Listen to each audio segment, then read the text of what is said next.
Hallo, hier ist Anke Maltanke aus Berlin. Heute wieder ein bisschen besser frisiert, weil letztes Mal jemand geschrieben hat, ich soll nicht so viel Crystal Meth rauchen oder so ähnlich. Also ich kann nur sagen, ich rauche kein Crystal Meth, ich rauche überhaupt nicht und ich nehme auch keine anderen Drogen, falls es von Interesse ist. Ich genehmige mir hier höchstens mal ein Tschüsk aus Malta.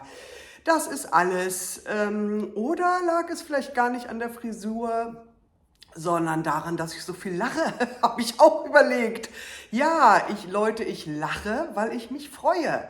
Ich freue mich, dass ich noch am Leben bin. Ich freue mich darüber, dass ich in einem schönen Land lebe mit einer Demokratie und guten Verfassung. Und ich freue mich darüber, sehr viele Freiheiten genießen zu dürfen. Es fühlt sich an wie ein Privileg. Ich habe ein Dach über dem Kopf, nicht nur das, ich habe eine sehr schöne Wohnung mitten in Berlin. Ich habe eine gute Beziehung, ich habe gute soziale Kontakte.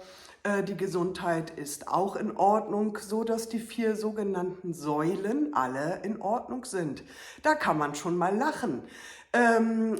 Genieße hier alle Freiheiten, Rechte und Pflichten, auch wenn viele Menschen den Eindruck haben, sie müssten eigentlich nur noch Rechte haben und gar keine Pflichten mehr erfüllen. So ist es nicht, sonst würde unsere Demokratie auch gar nicht funktionieren. Ja, deswegen lache ich und auch, weil ich so viel reisen kann und einen schönen Beruf habe, nämlich Malta. Mein Lieblingsland habe ich zum Beruf gemacht. Wer sollte da nicht lachen? Ich arbeite gerne und kann das voller Überzeugung von mir geben und möchte heute deswegen auch wieder über mein Malterland berichten.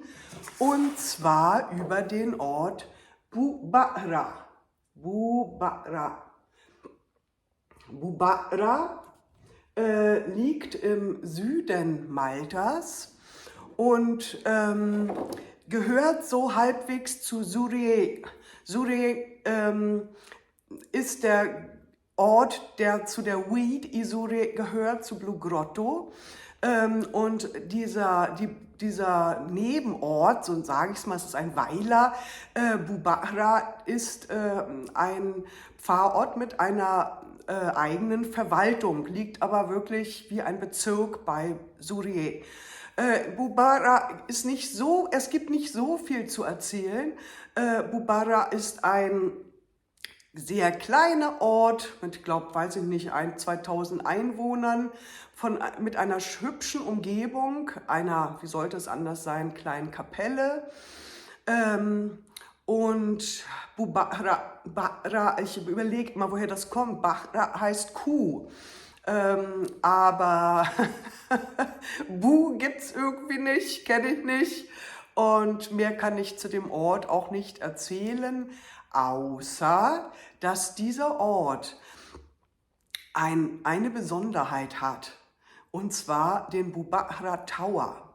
Den gilt es zu besichtigen, wenn auch nicht von innen. Er ist in Privatbesitz. Er stammt aus der Zeit der Malteser Ritter und aus dem 16. Jahrhundert und wurde damals als Landsitz gebaut. Man munkelt so, dass dort die Ritter, die ja eigentlich ein Keuschheitsgelübde ablegen mussten, sich mit ihren Prostituierten und Mätressen getroffen haben. Das kann ich nicht überprüfen, ich war nicht dabei.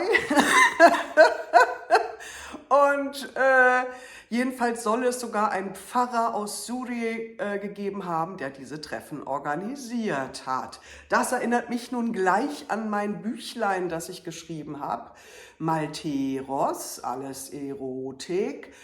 Darin kommt nämlich eine Geschichte vor mit einem Priester. Und daran muss ich denken. Das heißt, du darfst nicht sein.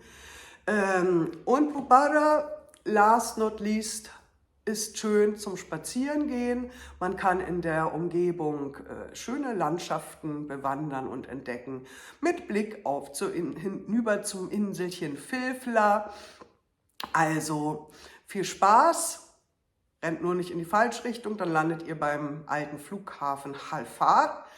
Da sind heute Container, stehen dort für Flüchtlinge und die Umgebung ist dann weniger schön. Also bis bald, Sacha, sagt eure Anke Maltanke.